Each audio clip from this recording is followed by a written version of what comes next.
In June of 1977, a man walked into a photography studio and put on a suit his wife had picked out for him. It was azure blue, fitted, expensive. He chose a red, white, and blue tie, not by accident. He later said the colors represented how crime was truly American. The photograph ran on the front cover of the New York Times Magazine. The headline called him Mr. Untouchable. The subtext, printed beneath his face, asked a question that had haunted the New York City Police Department, the Drug Enforcement Administration, and federal prosecutors for nearly a decade. This is Nicky Barnes. The police say he may be Harlem's biggest drug dealer, but can they prove it? At the moment that camera shutter clicked, Leroy Nicholas Barnes controlled what federal investigators estimated to be a network moving roughly $1 million in heroin every month through Harlem. He had beaten multiple arrests. He had walked out of 2 state drug cases without a conviction.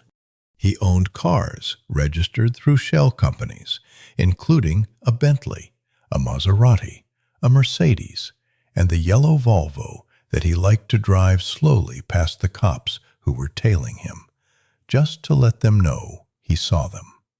His net worth had passed $50 million. His jewelry alone was valued at more than $7 million, and within 7 months of that photograph, he would be sentenced to life in federal prison without the possibility of parole. Within 4 years, he would hand prosecutors a list of 109 names, 5 of them members of his own inner circle. 1 of them his wife, the mother of his children. He would become the single most destructive informant in the history of Harlem's drug trade. But the reason he flipped had nothing to do with guilt, remorse, or a deal offered at the right time. It came down to something much simpler and much uglier. A broken promise, a woman, and the realization that the brotherhood he spent years building never existed outside his own head. This is not a story about how the law caught a drug dealer. The law had been trying to catch Nicky Barnes for years and failing. This is a story about a man who wrote a code of loyalty so rigid that when it cracked, he didn't just walk away from it, he burned everything it had ever touched. To understand how a man ends up posing for the cover of a national magazine while running one of the largest heroin operations in the country, you need to understand the Harlem he came from. Not the Harlem of the Renaissance, not the Harlem of jazz clubs and literary ambition, the Harlem of the late 1950s and early 60s, where the heroin epidemic was rewriting entire neighborhoods block by block. Barnes was born in 1933. His father was an alcoholic who beat his family. Barnes left home young. He ran with street gangs. He started dealing small quantities of drugs before he was out of his teens. And then he became a user himself. Heroin pulled him in, the way it pulled thousands of young men in Harlem during that era, quickly and without ceremony. By his 20s, he was a full-blown addict. He was arrested for possession of a hypodermic needle in 1950, then for possession of burglary tools, then for breaking into cars, which earned him 3 years at the Manhattan House of Corrections, a facility known on the street as the Tombs. There was nothing about Barnes in those years that suggested he would become anything more than another statistic, another young man consumed by the same poison he would later sell. But something happened inside those walls that changed the direction of his life. Not reform, not redemption, education. He got clean. And he started watching how the system he was trapped in actually worked, who had power, who didn't, and why. In 1965, Barnes was arrested again, this time for dealing, and sentenced to 15 to 20 years at Green Haven Correctional Facility in Dutchess County, New York. And Green Haven is where the story really begins. Because inside that prison, Barnes met two men who would reshape everything he understood about the drug trade. The first was Matthew Madonna, a heroin distributor connected to the Italian mafia. The second, and far more important, was a man named Giuseppe Gallo, known on the street and in the press as Crazy Joe. Gallo was a capo in the Colombo crime family. He was volatile, theatrical, dangerous, and very, very smart about one thing: the mechanics of organized crime. How families operated, how territories were divided, how disputes were settled without destroying the business, how loyalty was enforced not through friendship but through structure. Barnes listened, and what he heard was a blueprint. The Italian mafia did not succeed because its members were smarter or tougher than anyone else. It succeeded because it had rules, a hierarchy, a system for distributing profits and resolving conflicts that kept the machine running even when individual parts failed. Black drug operations in Harlem had no such structure. They were loose, territorial, violent, and fragile. A dealer could build a network, but the moment he went to prison or got killed, the network collapsed. There was no continuity, no institution. Barnes decided he would build one. He won his release on appeal in 1971. Crazy Joe Gallo was murdered the following year, shot in a restaurant in Little Italy. But the education he had given Barnes inside Green Haven didn't die with him. Barnes walked back into Harlem with a plan that no black drug dealer in the city had ever attempted. He didn't just want to sell heroin. He wanted to organize the people who sold it, not as a loose crew, as a governing body, a council. In 1972, Barnes contacted 6 men he trusted: Joseph Hayden, known as Jazz, Wallace Rice, Ishmael Mohammed, Frank James, Thomas Foreman, known as Gaps, and Guy Fisher, a young man from the Patterson houses in the South Bronx who had started out selling cheese and cold cuts from a van before realizing there was more money in heroin than in deli meat. Together, the 7 of them formed what they simply called the Council. The structure was deliberate. Each member ran his own crew, his own territory, his own distribution chain. But the Council, as a body, handled everything above the street level. They pooled money to buy heroin in bulk, sourcing raw opium through international connections that ran from Southeast Asia to Turkey. They set rules for how territory was divided. They settled disputes internally, without gunfire, without the kind of public violence that attracted police attention. They shared profits from joint imports, and they enforced discipline through an oath that Barnes himself composed. 7 words, one for each member. Treat my brother as I treat myself. It sounded like loyalty, but what it really was control. Barnes held veto power over the council's decisions. He was the one with the deepest mafia connections.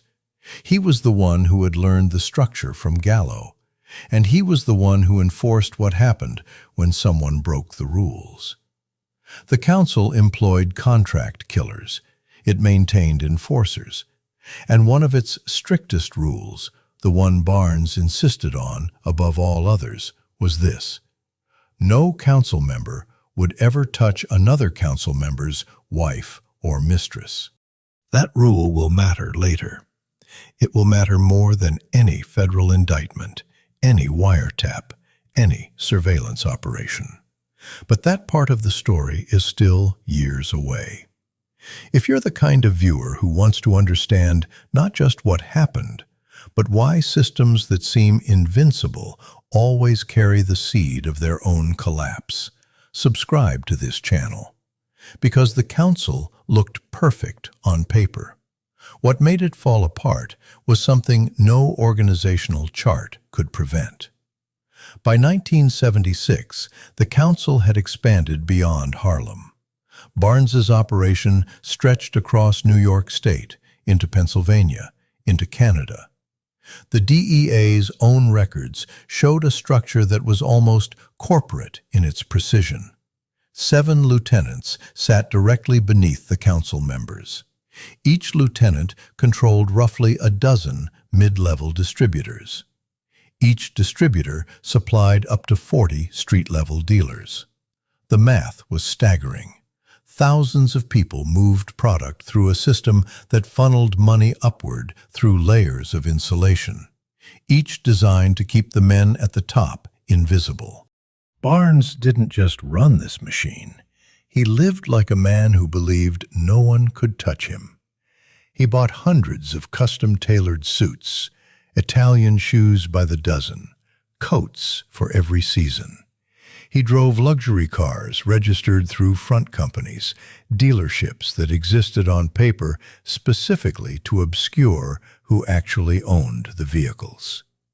He walked the sidewalks of Harlem in broad daylight, dripping in diamonds, a woman on each arm, knowing that DEA agents were watching from unmarked cars. And he liked it. He liked being watched, because being watched without being caught was the proof that the system worked.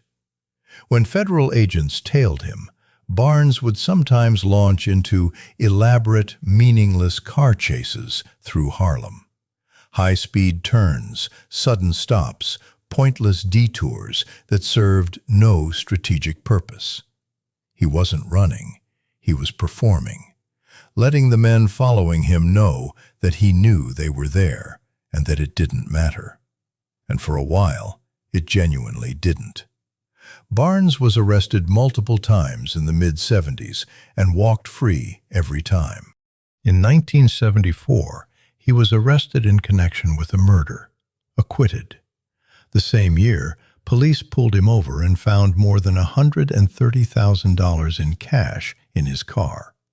They charged him with bribery, claiming he tried to pay them off. Not guilty. In 1976, he was pulled over again, this time with illegal weapons. Still, no conviction stuck. Each time he walked, the nickname grew louder, Mr. Untouchable. It wasn't given to him by a publicist or a rap song. It came from the streets, from the simple, observable fact that the police, the prosecutors, and the federal government had been trying to put this man away for years and could not do it. Witnesses wouldn't testify. Evidence disappeared. Juries couldn't convict. And then came the photograph. On June 5, 1977, the New York Times Magazine published a cover story on Nicky Barnes. The article was written by Fred Ferretti. The magazine told Barnes they planned to use a mugshot for the cover unless he agreed to pose. Barnes hated mugshots. He agreed. That decision, made out of vanity, was the most expensive photograph ever taken in the history of American organized crime. Barnes sat for the camera in the azure suit his wife Thelma had chosen for him. The red, white, and blue tie, clean-shaven, composed, looking directly into the lens with the calm of a man who has already won. The cover text asked the question everyone in law enforcement had been asking for years. Can they prove it? What Barnes didn't calculate, what he couldn't have known, was who would see that cover. The answer was everyone, including the President of the United States. Jimmy Carter, newly elected, reportedly saw the New York Times Magazine cover and reacted with something close to fury. A known drug dealer, an openly defiant criminal, was staring out from one of the most respected publications in the country, as if daring the entire justice system to do something about him. Carter did not take it as a challenge. He took it as an embarrassment. And he responded by ordering the Department of Justice to make the prosecution of Nicky Barnes a federal priority. The machinery that had been grinding slowly for years suddenly accelerated. Robert Fisk, the United States Attorney for the Southern District of New York, led the case. The government presented evidence gathered through extensive undercover operations, including surveillance data, wiretap recordings, and testimony from cooperating witnesses who had finally been persuaded to talk. The case alleged that the defendants had been moving roughly $1 million worth of heroin each month through a single Harlem garage. In September of 1977, Barnes and the counsel went to trial. The jury was anonymous, a precaution almost never used in federal court at the time, driven by genuine fear of tampering or retaliation. The trial lasted months. There was one exception. Guy Fisher, Barnes's youngest protege, the man he had personally recruited, the man he had mentored from a cold cuts van to a seat at the most powerful drug table in Harlem. Fisher's lawyer argued that his client had been in state prison during the most intensive period of federal surveillance, and therefore could not be linked to the specific conspiracy outlined in the indictment. The jury deadlocked on Fisher. He walked. Everyone else went down. On January 19, 1978, Nicky Barnes was sentenced to life in federal prison without the possibility of parole. He was sent to the United States Penitentiary in Marion, Illinois, one of the most secure facilities in the country, the kind of place where the government puts people it never intends to release. And here is where most versions of this story pause and say something about justice being served. But justice is not what happened next. What happened next is the part that made Nicky Barnes more dangerous inside prison than he ever was outside of it. Here is the question that will define the rest of this story. Did Barnes flip because he was trying to get out of prison? Or did he flip because something much more personal snapped inside him? The answer is not as clean as either side wants it to be. In Marion, Barnes waited. The council, as far as he knew, was still operating. His understanding was that his people on the outside would maintain his assets, continue paying his legal fees, and take care of the women in his life. That was the deal. That was the code. Treat my brother as I treat myself. But the code was already dead. Barnes just didn't know it yet. The first sign was financial. His attorney's fees stopped being paid. The assets he had built, the shell companies, the car dealerships, the real estate, none of it was being maintained. The men who had sat at the same table, who had sworn the same oath, who had built their fortunes on the system Barnes designed, were not returning the favor. They were keeping the money. They were running the operation. And they were not sending a dime back to the man who made it all possible. But the money was not the breaking point. The breaking point was a woman. Before Barnes went to prison, he had entrusted Guy Fisher with one specific responsibility: take care of Shemeka, Barnes's mistress, a woman he cared about deeply. Fisher was the man Barnes had elevated from nothing, the man whose entire career existed because Barnes had seen potential in a kid from the South Bronx and pulled him into the inner circle. And Barnes gave Fisher this one instruction: look after her. Fisher didn't just look after her. He got involved with her, romantically, sexually. in direct, explicit violation of the rule Barnes had written himself. The rule that no council member would ever touch another council member's woman. The rule that was supposed to be the foundation of the entire brotherhood. When Barnes found out, the reaction was not sadness. It was not disappointment.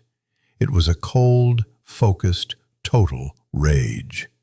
The kind that does not burn out, the kind that calculates. What do you think drove Barnes to flip? Was this a man who was always going to cooperate the moment prison became uncomfortable enough? Or was this genuinely about betrayal, about discovering that the family he tried to build was a fantasy? Leave your verdict in the comments, because the answer changes everything about how you read what comes next. For a channel like this, a real argument about motive is worth more than 1,000 generic reactions. Barnes contacted federal prosecutors. He didn't come with vague offers. He came with a list, 109 names, every layer of the operation. Street-level dealers, mid-level distributors, lieutenants, and 5 members of the council itself. He included his own wife. Thelma Grant, the mother of his children, the woman who had chosen his suit for the magazine cover. He named her as a participant in the operation and implicated her in activities that would send her to prison. His children went into foster care. Barnes did not express regret about any of it, not at the time, not in the interviews he gave years later. When asked about Thelma, he was matter-of-fact. When asked about the council, he was specific. When asked about Guy Fisher, the anger was still there, decades later, so hot you could feel it through the words. In 1983, using the information Barnes provided, federal agents gathered enough evidence to indict Fisher and several associates. Fisher's trial opened in early 1984 in the Southern District of New York and lasted more than 10 weeks. Prosecutors presented Barnes's testimony alongside surveillance records, financial documents, and additional witness statements. Fisher was convicted on all counts: racketeering, conspiracy, operating a continuing criminal enterprise. He received life without parole. In an interview, Fisher said one sentence that captured the entire collapse. "The ultimate betrayal is when someone you call your friend snitches on you. And Nicky broke the code. But which code? That is the question the story refuses to answer cleanly. Fisher broke the code first. He slept with Barnes's woman. He violated the oath. But Barnes broke something larger. He didn't just punish Fisher. He punished everyone. 109 people, his wife, his entire world. He didn't restore the code. He obliterated it. The cooperation worked. Congress, pressured partly by Rudy Giuliani and other law enforcement figures, rewrote sentencing provisions that allowed Barnes's sentence to be reduced. In 1998, after 20 years in prison, Barnes was released. He entered the Federal Witness Protection Program with a new identity. He became Clayton Williams. He got a job at Walmart. The man who once owned a Bentley, a Maserati, a fleet of luxury cars, who wore $7 million in jewelry and walked the streets of Harlem like a king, was now stocking shelves and frustrated that the store's product displays weren't arranged efficiently enough. And by multiple accounts, he was probably right. If there was one thing Nicky Barnes understood, it was distribution. He lived quietly. He had a girlfriend who didn't know his real name. He ate healthy, drank only beer, stayed in shape with push-ups and pull-ups, a habit from Marion. He went ice fishing. and he told anyone who would listen that he missed it. The glamour, the money, the influence, the women. He told the New York Times, years later, that he still had financial concerns now that he never had before, and that he missed the life. He did not say he missed the people. In 2007, Barnes published his autobiography, Mr. Untouchable, co-written with Tom Folsom. The same year, a documentary of the same title was released. Barnes was interviewed in silhouette, still technically in protection, still wearing expensive-looking clothes, still projecting the confidence of a man who believed he was the smartest person in any room. The book's dedication was aimed at Guy Fisher. It read like a letter from a father disowning a son. Everything you had came from me. I turned you on to making money, and then I showed you how to spend it. The Witness Protection Program eventually cut Barnes loose. Policy changed after Henry Hill, the mobster from the Goodfellas story, had published his own book while still under government protection. The marshals decided they would no longer spend resources guarding men who were busy making money from their own fame. Barnes was on his own. He died on June 18, 2012. He was 78 years old. His death was not reported publicly. No obituary appeared. No announcement was made. Because the man who died was not Nicky Barnes. Officially, Nicky Barnes had ceased to exist decades earlier. It was not until 2019, 7 years after his death, that the New York Times published his obituary. The headline called him Mr. Untouchable of heroin dealers. If you want more stories where loyalty turns out to be the most dangerous weapon in the room, stay with this channel and turn on notifications, because the next story goes deeper into the same territory, where the people closest to power are always the ones who bring it down. But there is one more thing about that photograph, the one from June of 1977, the azure suit, the red, white, and blue tie, the calm, unblinking stare into the camera. Barnes later said he chose that tie because crime was American. He meant it as provocation, as defiance. As a man looking into the lens and telling the entire country that the system that pretended to oppose him was the same system that created him. An abusive home, a neighborhood flooded with heroin, a prison system where a young black man could learn the mechanics of organized crime from an Italian mafia captain and walk out with a business plan. He wasn't entirely wrong, but the photograph also captured something Barnes never intended to show. A man who believed so completely in his own invincibility that he couldn't see the simplest truth about power. It doesn't matter how untouchable you are if the people you trust are standing close enough to reach you. The law spent a decade trying to bring down Nicky Barnes and couldn't do it. The President of the United States put his weight behind the prosecution and barely managed it. But one broken promise from one man he called brother, and Barnes didn't just fall. He pulled the entire building down on top of everyone inside, including himself. The council's motto was 7 words: treat my brother as I treat myself. In the end, Nicky Barnes kept that promise more literally than anyone expected. He treated his brothers exactly the way he treated himself.